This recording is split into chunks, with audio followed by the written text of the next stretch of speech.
우리의 힘과 구원이 되시는 하나님, 존귀하신 이름을 찬양합니다. 지난 한 주간 우리의 삶 속에 여러 모양으로 동행하시며 베풀어진 사랑을 고백합니다. 이 시간 주님이 베풀어 주신 사랑과 은혜에 감사하며 예배드리기를 원하오니 우리의 심령이 보혈의 능력과 성령의 새롭게 하심으로 신령과 진정으로 예배드리게 하여 주옵소서. 우리의 입술을 새 노래로 채우사 구원의 기쁨과 감격이 우리의 심령을 압도하는 예배가 되게 하여 주시옵소서. 우리 교회가 이 땅에 상처받은 영혼들을 치유하는 하나님의 손길로 쓰임받기를 원합니다. 이를 위해 깨어있는 영성을 준비하는데 부족함이 없게 하여 주시옵소서. 성령의 기름 부으심 있는 예배와 실천이 있는 교회, 훈련을 통해 세상을 변화시키는 교회로 쓰임받게 하여 주시옵소서. 담임 목사님을 위해 기도합니다. 하나님의 영광과 교회의 건강을 위해 뜨거운 주님 사랑, 성도 사랑의 길을 달려오신 목사님과 가정 위에 성령의 갑절의 영감과 능력과 건강을 더해 주시옵소서.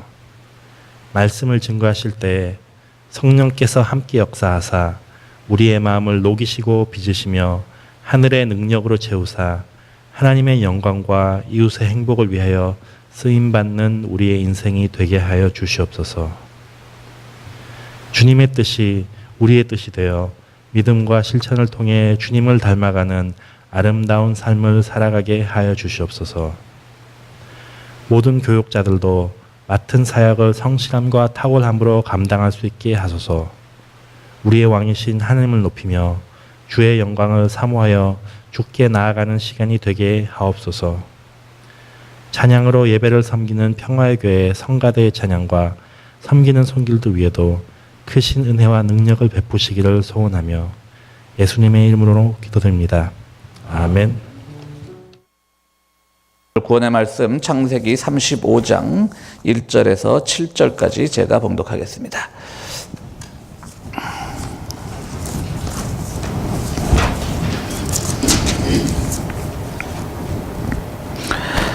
하나님이 야곱에게 말씀하셨다. 어서 베델로 올라가 거기에서 살아라. 내가 너의 형 에서 앞에서 피해 도망칠 때에 너에게 나타난 그 하나님께 제단을 쌓아서 바쳐라.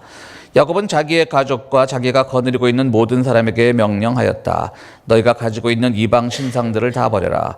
몸을 깨끗이 씻고 옷을 갈아입어라. 이제 우리는 이곳을 떠나서 베델로 올라간다. 거기에다 나는 내가 고생할 때 나의 간구를 들어주시고 내가 가는 길 어디에서나 나와 함께 다니면서 보살펴 주신 그 하나님께 제단을 쌓아서 바치고자 한다. 그들은 자기들이 가지고 있는 모든 이방 신상과 귀에 걸고 있는 귀고리를 야곱에게 가져왔다. 야곱은 그것들을 세겜 근처 상수리 나무 밑에 묻었다. 그런 다음에 그들은 길을 떠났다. 하나님이 사방에 있는 모든 성읍 사람을 두려워 떨게 하셨으므로 아무도 야곱의 아들들을 추격하지 못하였다.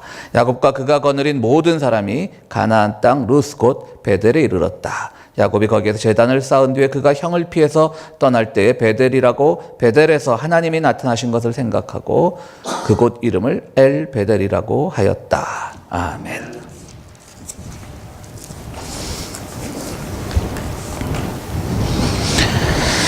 오늘 믿음의 사람 야곱은 우리에게 다시 시작하는 모습을 보여주고 있습니다.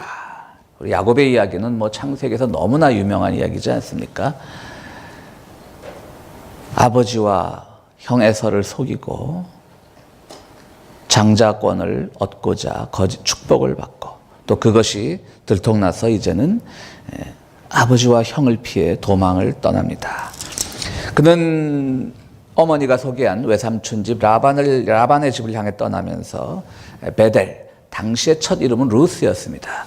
루스라는 곳에 이르러서 비참한 신세가 되어서 돌베개를 베고자 합니다. 그냥 길거리에 노숙한다는 얘기입니다. 돌베개를 자고 잔다는 말은. 그는 분명히 아버지의 축복을 받았지만 그에게 축복이라고 할 만한 것은 없었습니다. 장자인 양 행세했지만 장자라고 해서 그에게 물려받은 것은 아무것도 없었습니다. 오히려 그는 돌베개를 베고자 하는 신세가 되었습니다. 그러다가 이 한대에서 자다 보니까 잠자리가 불편했는지 밤에 많은 꿈을 꾸게 됩니다. 그때 하나님의 천사가 하늘에서 오르락내리락 하는 것을 보면서 그는 많은 깨달음을 얻습니다. 내가 비록 이렇게 가족을 속이고 도망가는 길이지만 그래도 하나님께서 나를 지켜주신다고 약속을 하셨구나. 그리고 잠에서 깨어서 그곳에 돌단을 쌓고 탑을 쌓아서 하나의 제단으로 자기가 꾸었던 꿈을 기념을 합니다. 그곳을 그래서 루스라고 하는 곳을 이름을 베델, 즉 하나님의 집이라고 그렇게 바꾸게 됩니다. 뭐 그 이후에 야곱이 보여줬던 행적도 우리는 잘 알지 않습니까? 외삼촌 라반 집에 가서 열심히 일합니다.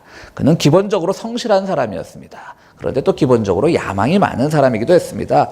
그는 특유의 그 성실함과 교활함과 야망으로 많은 부를 축적을 했습니다. 그리고 여러 가지 외삼촌과 갈등을 겪은 뒤에 이제는 대가족의 하나의 가장이 되어 족장이 되어 그는 자기의 고향으로 돌아오게 됩니다. 그는 돌아오는 길에 또 약복 가까이서 또 한 번 천사를 만나죠. 그러면서 그 천사와 씨름을 하면서 결국은 발뒤꿈치, 즉 요즘 의학용어로 하면 아킬레스건이 끊어지게 됩니다. 자, 한쪽 다리가 불편해진다라고 하는 것, 그것은 그가 이때까지 믿어왔던 모든 힘과 능력 이런 것의 근원이 사라진다는 말이기도 합니다. 바꾸어 말하면 이제는 하나님께 모든 것을 의지해야 된다는 그런 상황으로 바뀌었던 겁니다. 그는 거기서 아주 다시 한번 회개를 하고 하나님께 무릎을 꿇습니다. 하나님께서 그를 보살피셔서 결국 형 에서가 맨 처음에 막 죽이려고 그 몇 해 전 기억이 나가지고 그를 죽이려고 했지만 형 에서도 마음을 바꿔서 동생을 정말 진심으로 환영하고 받아들입니다. 그래서 그는 돌아와서 잘 살게 되었습니다. 정말 죽을 때까지 평생 잘 먹고 잘 살고 그러다 두고두고 행복하게 살았더래요 라고 하면 성경이 얼마나 재미가 없겠습니까?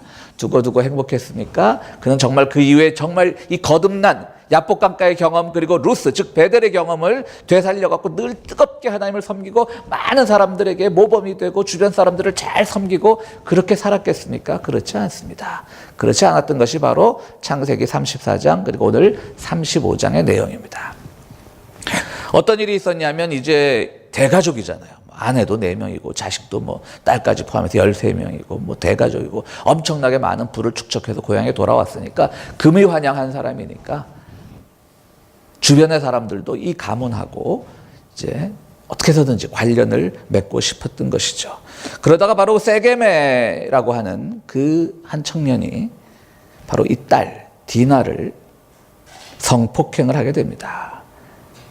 그러자 그 아버지가 나서서 그 세겜의 아버지가 하몰이라고 하는 사람인데요. 이 하몰이 나서 가지고 그냥 이러지 말고 이건 좀 불행한 일이긴 하지만 어쨌든 우리 양 가문이 이 사돈의 관계를 맺읍시다. 이렇게 이제 제안을 하게 됩니다. 뭐 지금으로부터 벌써 한 3,800년 전 일이잖아요. 그렇죠?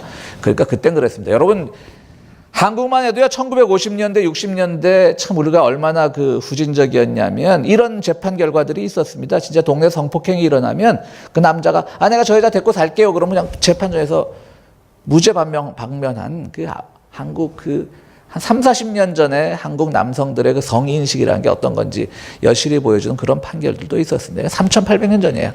제가 성폭행을 해놓고 문제가 되니까 그냥 내가 데리고 살고 우리 두 가문이 앞으로 친하게 잘 지내자. 이런 제안을 이제 하몰이 하게 되는 겁니다. 그런데 그 야곱에게는 시몬과 레위라는 그 두 장자급 아들들이 있었는데 이 아들들이 화가 나니까 밤에 가가지고 세겜 집안을 공격해서 많은 사람들을 살상에 이르게 합니다. 많은 사람을 죽이게 되는 겁니다. 시몬과 레위가 그랬습니다. 나중에 12지파가 이제 자기 땅을 다 분배받고 나중에요. 그 모세 시대 이후에 땅을 분배받고 막 그러면서 레위 지파는 하나의 사제 지파로 땅도 분배받지 못하고 어떻게 보면 제사장 지파잖아요. 레위 지파는. 근데 거슬러 올라가면 레위도 이렇게 또 자기 성질을 못 이긴 그런 아주 과격한 사람이기도 했습니다. 그러니까 뭐 오늘날의 목회자가 제사장은 아니지만 그 목사들도 이렇게 가끔 과격할 때 레위를 봐서라도 좀 많이 용서해 주시고 그래 주시기 부탁을 드립니다. 어쨌든 이렇게 이제 비극이 시작됐던 것이죠. 야곱의 가문은 부는 축적했지만 아직 그 지역에서 안정적인 권력을 유지하지 못하고 있었기 때문에 그 세겜 집안으로부터의 공격이 두려웠습니다. 그러자 야곱은 또 짐을 다 챙겨가지고 자 도망가자. 이럴 땐 도망가는 게 상책이다. 그리고 거추장스러운 모든 짐들을 다 묻고 가는 겁니다. 이제 몸만 도망가는 겁니다. 얼마나 허탈하겠습니까? 정말 고향에 금이 환영해 왔는데 그 성질 급한 두 아들 때문에 물론 원인 제공이야 저쪽 세겜 쪽이 했지만 딸을 성폭행을 했으니까요. 그런데 그렇다고 그렇게 가서 또 막 사람을 죽이고 하는 이런 비극이 계속되는 관계에 지금은 도망가는 수밖에 없다는 모든 걸 다 이제 묻고 버리고 이제 도망가는 겁니다. 그때 하나님께서 말씀을 하십니다. 어디로 가느냐? 베델로 가라. 베델이 어디냐? 바로 네가 처음 아버지를 피해서 도망갈 때 돌단을 쌓았던 곳 그곳으로 가라라고 하는 겁니다. 그러면서 갔습니다. 다 묻고 갔습니다. 그리고 그곳에 가서 또 한 번 제단을 쌓습니다. 어떤 의미일까요? 하나님이 다시 한번 기회를 준다는 겁니다. 아까 사람이라는 건요, 우리가 아무리 신앙이 좋고 아무리 우리가 매일 뭐 거듭난 삶을 산다 할지라도 우리는 늘 똑같은 패턴의 그 잘못을 반복하는 거예요. 근데 하나님은 그때마다 늘 용서해 주시고 우리에게 새로운 또 도약의 기회를 주시는 거예요. 그래서 거기 가서 옛날 보니까 아마 그 베델 쌓았던 돌단이 세월이 좀 흘렀으니까 없어졌나 보죠. 그 또다시 돌단을 쌓습니다. 제단을 쌓습니다. 그때 하나님께서 뭐라고 명령을 하시냐면 이곳의 이름을 엘벳엘이라고 지어라. 그러니까 베델은 하나님의 집이라는 뜻이죠. 그럼 엘베델 하면 뭐가 되겠습니까? 하나님의 집에 있는 또 하나님. 그러니까 그야말로 그 원조 중에 원조 이런 의미가 되는 것이죠. 그래서 그걸 엘베델이라고 이름을 짓고 그곳에서 모든 그 갈등과 부족 간의 어떤 투쟁이 다 끝나게 되는 그런 이야기가 오늘 우리가 읽었던 본문입니다. 그렇습니다. 말씀드렸듯이 베델에서 처음 돌단을 쌓을 때 얼마나 야곱의 마음이 순수하고 정말 제가 죄를 졌습니다. 아버지를 속였습니다. 형을 속였습니다. 이제 나도 알지 못하는 장자권의 축복은커녕 돌베개 베고 자는 이 신세에서 외삼촌 라반 집에 가면 그가 나를 반겨줄지 안 반겨줄지도 모르는 상황에서 이 길을 떠납니다. 하나님 저를 용서해 주십시오. 저의 앞길을 축복해 주십시오. 라고 기도했던 그 마음이 다시금 10수년 만에 다시금 그 마음에 일어났던 겁니다. 그러면서 그는 다시 하나님 앞에 제단을 쌓게 되는 것이죠. 여기서 어떤 사건이 일어납니까? 바로 그 집 종들이나 그 집 속했던 사람들이 갖고 있던 뭐 귀걸이나 우상의 상징이나 이런 것들을 다 묻으라고 했습니다. 떠나기 전에. 물론 뭐 도망가는 사람이 많은 짐을 가지고 갈 수 없으니까 묻으라는 의미도 있겠지만 이 야곱이 다시금 또 한 번의 도약, 또 한 번의 새 출발을 하는 데 있어서 이 사건은 매우 중요한 사건입니다. 야곱은 제가 설교 모두에 말씀드렸듯이 그 다음부터 막 하나님의 은혜를 찬양하고 온데 뭐 요즘 말로 막 부흥사가 되어가지고 사람들한테 막 예수 천당 막 이런 거 외치는 그런 사람이 되어서 오래오래 행복하게 살았더래요가 아니라 그냥 대충 살았던 겁니다. 자기는 우상을 안 섬겼을지 몰라도 자기 집에 속한 사람들은 그냥 온갖 우상들 몸에 치렁치렁 달고 다니는 거 다 봐주고 그냥 그러고 살았던 거예요. 어떤 순수했던 그 마음이 없어졌던 거예요.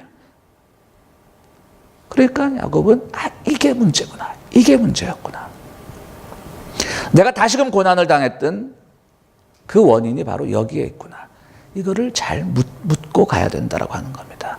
그렇습니다. 우리가 신앙이라고 하는 것, 믿음 생활이라고 하는 것은 언제든지 우리가 실수할 수 있고 언제든지 죄악에 빠질 수 있고 언제든지 똑같은 패턴을 반복할 수 있고 언제든지 그때마다 주님께 기도하고 다시금 새 힘을 얻고 주님께서 항상 새로운 소망을 주시는 것은 늘 경험하는 거지만 그것이 진정한 새로운 출발, 진정한 신앙의 성찰이 되려면 우리가 묻어야 될 것이 무엇인가를 알아야 된다고 하는 겁니다. 무엇을 묻어야 될까요? 때로는 우리는 우리가 가지고 있는 어떤 두려움도 묻어야 될 겁니다. 어떤 욕망도 묻어야 될 것이고요. 우리가 그동안 해왔던 종교 생활이 마치 야곱이 그랬던 것처럼 형식적인 종교 생활은 아니었을까? 그 옛날 뜨거웠던 하나님의 사자들과 직접 조우하고 대면했던 그 뜨거운 감정과 경험과 마음들은 다 어디론가 사라지고 그냥 형식적인 종교 생활이 되었던 그들. 그것도 묻어야 될 것들이 중에 한 거죠. 오늘 우리는 무엇을 묻겠습니까? 우리가 뭐 교회력으로는 새해가 시작되었지만 이제 세상 달력으로는 이제 2주만 더 있으면 우리 2017년도 끝나게 되는데요. 정말 우리 가운데 어떤 욕망이 있었는지, 어떤 근심이 있었는지, 어떤 두려움이 있었는지, 어떤 상투적인 것이 있었는지, 어떤 나태함이 있었는지, 어떤 형식적인 신앙생활이 있었는지 그런 것들을 묻는 그 과정을 경험하지 않고서는 우리에게 엘 베델은 없다라고 하는 겁니다. 우리는 예전에 여러분들 많은 베델을 쌓았습니다. 저도 그렇고 여러분도 그렇습니다. 그렇잖아요. 우리가 얼마나 많은 베델을 쌓았습니까? 하나님, 제게 또 한 번 기회를 주십시오. 제가 하나님의 은혜로 제 삶이 바뀌었습니다. 우리 삶 속에서 한두 번 베델 안 쌓은 사람 없을 거라고요. 그러나 늘 우리는 다시금 돌아왔을 때 오늘 여기서 엘 베델을 쌓는 그 베델과 엘 베델 사이에는 바로 묻을 것은 묻고 드러낼 것은 드러내야 되는 그 신앙의 지혜가 필요하다라고 오늘 야곱을 통해서 우리들에게 말씀하시는 겁니다. 우리는 하나님과 교제하면서 아무런 꾸지람도 듣지 않고 아무런 갈등과 번민의 과정도 거치지 않는다면 그것은 오히려 우리의 신앙이 정말 상투화된 신앙일 겁니다. 오늘 우리는 베델로 다시 돌아가면서 엘 베델이 될 수 있는 그러한 신앙을 우리가 가져야 되는 것입니다. 무언가를 묻어야 된다는 것, 그것은 정말 아주 중요한 일입니다. 근데 무엇을 묻고 무엇을 드러내야 할지는 우리들이 정말 기도가 아니고서는 알 방법이 없는 겁니다. 요즘 우리 고국에서는 이 적폐청산이라는 이름으로 과거에 잘못된 것들을 드러내서 그것들을 이제 우리가 많이금 벌 줄 사람은 벌 주고 또 지적할 것은 지적하는데요. 많은 사람들이 그걸 빨리 묻자라고 하는 사람들이 있습니다. 많이 했잖아. 할 만큼 했잖아. 여러분, 이건 묻는 게 아니에요. 지금 야곱과 그의 그 종들이 묻었던 것은 바로 잘못된 것에 그것을 이제 다 버리고 가겠다라고 하는 거예요. 그걸 묻으라는 거예요. 근데 오늘 묻으라고 하는 사람들은 뭐죠? 대충 서둘러 봉합하자. 그건 묻는 게 아니죠. 대충 서둘러 봉합하면 뭐가 되는 거죠? 여전히 그러한 폐단들이, 과거의 잘못들이 행세하게끔 놔두자라는 말이죠. 그건 묻는 게 아니죠. 그러니까 우리가 오늘 한 해를 이 마감하는 과정에서 묻을 건 묻고 하면 우리가 이 설교가 굉장히 조심해야 될 게 뭐냐면요. 묻을 게 뭔가를 먼저 찾아야 되는 거예요. 묻지 말아야 될 걸 묻는 건 아닌 거죠. 드러내야 될 것은 드러내고 묻을 것은 묻고 이래야 되는데 오늘날 많은 그 그릇된 신앙을 가진 사람들, 그릇된 세계관을 가진 사람들, 그릇된 사회인식을 가진 사람들은 정말 아직 묻지 말아야 될 것을 묻자고 막 선동하고 그러고 있습니다. 묻어야 될 것은 우리가 가지고 있는 욕망 혹은 자기가 살기 위해서 저게 빨리 봉합되면 좋겠다라고 하는 그런 그릇된 길을 걸어왔던 사람들, 우리가 묻어야 될 것은 조금 우리 사회가 뭐 미래로 향해 나가는 거 좋죠, 물론. 그런데 미래로 향해 나가는데 자꾸 매일 신문만 보면, TV 뉴스만 보면 뭐 누가 잡혀가고 이런 거 보면 사실 좀 피로감 느끼죠. 짜증도 날 때가 있죠. 그럼 그것을 우리가 느끼는 짜증감 같은 거, 피로감 같은 걸 묻어야 되는 거예요, 오히려. 아니야. 솔직히 좀 그렇지만 나는 또 저런 사건이랑 아무런 관계가 없으니까 나한테 아무 관계도 없는데 내가 왜 맨날 저런 뉴스를 봐야 돼? 하는 그 마음을 묻어야 되는 거예요. 나랑은 관계없지만 여전히 우리 사회가 바람직한 방향으로 나가려면 묻어야 될 것, 드러내야 될 것을 우리는 구별할 수 있어야 되는 겁니다. 그것이 우리가 신앙에 가진 지혜예요. 묻자라는 설교를 제가 오늘 설교 제목을 정하면서 좀 그런 점이 두려웠어요. 다 묻고 가지 뭐. 다 덮고 가지 뭐. 그런 의미가 아닙니다. 묻어야 될 것은 우리를 끊임없이 죄로 이끌고 가는 그런 것들을 묻어야 되는 것이고, 드러내야 될 것은 우리가 여전히 아직도 잘못된 존재, 욕망으로 가득 찬 존재라는 것을 드러내면서 하나님 앞에 회개하는, 그래야만 우리는 엘 베델을 쌓을 수 있는 마음이 생기게 된다라고 하는 것입니다. 1980년대 미국에서는요, 두 제약회사가 아주 큰 곤경에 처했었는데요. 그 두 제약회사의 그 곤경, 그리고 그들이 당했던 그걸 일 처리 방식이 아주 그 후에 경영학 교과서나 이런 데서 엄청나게 대비되는 사건으로 소개되고 있습니다. 하나는 우리가 그 아스피린으로 유명한 그 바이엘 회사입니다. 바이엘 회사가 자회사인 커터 바이올로지컬이라고 하는 또 다른 제약회사를 가지고 있었는데요. 이 회사에서 혈우병 환자들을 위해서 혈액 응고제를 출시를 했습니다. 혈우병이 뭔지 아시죠? 피가 한번 나기 시작하면 마르질 않는 거예요. 우리 성경에도 혈우병 환자들이 많이 있잖아요. 12년 동안 혈우병 앓던 여인이 예수님의 옥자락을 만지고 나섰다는 얘기도 있고요. 그러니까 혈우병 환자들에게는 이건 정말 기적의 약인 거죠. 이 약 이름이 바로 팩터 8이라고 하는 약인데요. 혈우병 환자들은 이 약 덕분에 정말 정상적인 생활을 할 수 있게 되었습니다. 그런데 이 제약회사에서 이 약을 만드는 과정에서 거의 만여 명으로부터 이제 피를 추출을 해가지고 거기서 그 혈장이라고 하는 거예요. 이건 의학용어라 제가 뭘 말하는지는 잘 모르겠는데요. 혈액의 혈장을 이제 10,000명으로부터 추출해서 그것으로부터 이제 약의 성분을 만들어낸 겁니다. 그런데 이 과정에서 무슨 문제가 있었냐면요. 에이즈 바이러스를 가진 사람의 그것을 걸러내지 않았다는 거예요. 그러니까 물론 에이즈 바이러스가 그 약에 들어왔다는 그런 증거도 없었지만 항상 걸러내게 되는데 그 과정을 거치지 않았다는 것이 언론에 보도가 됐습니다. 그러니까 일부는 그렇게 오염이 됐을 가능성이 있는 겁니다. 그런데 바이엘은 이 사실을 그냥 덮어버렸습니다. 묻어버렸습니다. 왜? 정말 에이즈 바이러스가 들어왔다면 뭐 그들도 어떻게 했겠지만 들어왔는지 안 들어왔는지 모르는 거예요. 왜? 그 혈장을 모집하는 과정에서 에이즈 테스트를 하지 않았기 때문에. 그럼 어떤 사람은 이 약을 먹고 복용을 하고 혈우병, 피는 멈췄을지 몰라도 자칫 잘못하면 에이즈에 걸릴 수도 있는 그런 위험성이 있는 겁니다. 그때 그들은 새로운 혈장, 이번엔 에이즈 바이러스를 걸러서 모집한 새로운 혈장으로 또 다른 약을 판매하기 시작했어요. 그럼 이 약은 폐기해야 되는데 이것도 같이 팔았어요. 그래서 나중에는 무려 그 약을 사 먹은 환자들에게 6억 달러라고 하는 배상금을 지불을 했습니다. 이런 건 덮으면 안 되는 거죠. 사람의 목숨이 왔다 갔다 하는 건데 묻으면 안 되는 거죠.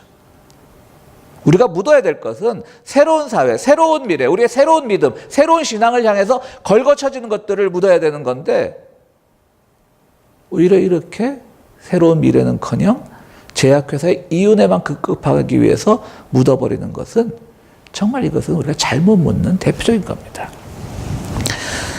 또 하나는 1980년대 뭐가 있었냐면요. 일리노이주 그 시카고에서 7명의 주민이 갑자기 사망하는 일이 있었습니다. 그래서 이 사망한 사람들을 역학조사를 하다 보니까 모두 타이레놀을 사 먹었어요. 같은 약국에서. 타이레놀은 우리가 잘 아는 그 존스앤존슨이 모회사인 그런 약입니다. 지금도 우리 얼마나 많이들 잡수십니까? 뭐 두통약으로는 뭐 그만한 약이 없지 않습니까? 그래서 이제 FBI가 수사에 나섰고요. 이 FBI가 수사에 나서면서 보니까 누군가가 일부러, 그러니까 제약회사의 잘못은 아니었어요. 누군가가 일부러 그 타이레놀 안에 그 청산가리라고 하는 그 정말 무시무시한 극약이지 않습니까? 그 청산가리라고 하는 것을 몰래 주입을 했던 게 발견이 됐습니다. 그걸 모르고 사 먹었던 것이죠. 어떻게 보면 사실 존스앤존슨의 회사 책임은 없는 겁니다. 그 책임을 유통 측에 돌릴 수도 있는 겁니다. 그런데 존스앤존슨은 모든 독극물 주입이 가능하다고 생각하는 시카고 전역의 약국에서 타이레놀을 다 회수했습니다. 그리고 모두 다 폐기했습니다. 타이레놀이 뭐 가격은 비싸지 않지만 또 얼마나 많이 팔리기 때문에 얼마나 많은 약국에 있었겠습니까? 그거를 회사 측에서는 다 회수해서 폐기한다는 건 엄청난 재정적인 손실을 감수하는 걸 겁니다. 그리고 그들의 책임이 아니지만 얼마든지 뭐 대형 마켓에 있는 그런 제약 코너라든가 제약 그 유통업자들에게 책임을 돌릴 수 있지만 그들은 그 모든 것을 그들에게 책임을 돌리지 않고 회사가 나서 사과를 하고 이미 그 비슷한 즈음에 타이레놀을 샀던 사람들은 오히려 환불을 해주게끔까지 했다라고 하는 겁니다. 그리고 당시 존스앤존슨의 그 최고 경영자는 이렇게 말했다고 합니다. 소비자 여러분, 지금 바로 타이레놀의 복용을 중단하고 며칠 이후 제조된 제품은 전량 폐기하거나 가져오시면 환불해 드리겠습니다라고 했다는 겁니다. 바이엘사는 그 혈우병 약을 덮으려고 했고 묻으려고 했고 존스앤존슨은 바로 이것을 드러냄으로써 오히려 회사 이미지가 고양이 되었고 오히려 그 이후로 여러분 지금 타이레놀 보면 굉장히 그 뭐라 그럴까요? 캡슐이 아주 뜯기도 힘들어요. 어떨 땐가 알루미늄 캡슐처럼 돼 있어. 그죠? 그게 바로 그 이후에 생긴 거랍니다. 그전에는 그냥 일반 약통에서 쉽게 꺼내 먹을 수 있는 그런 시스템이었다면요. 어쨌든 이것이 바로 우리가 덮는다라고 하는 것, 묻는다라고 하는 것이 무엇을 묻느냐가 중요한 것이지 무조건 다 묻어버리고 가자라고 하는 것은 아니라고 하는 겁니다. 오늘 야곱과 그의 가족들은 그들이 묻을 때 거기서 뭘 묻었냐면 바로 그가 외삼촌 집을 향해 떠날 때 쌓았던 그 제단 앞에서의 그의 다짐, 그것이 잊혀져 갔던 그의 마음을 묻었던 겁니다. 자기의 나태해졌던 신앙을 묻었던 겁니다. 아들의 범죄 행각을 묻은 게 아닙니다.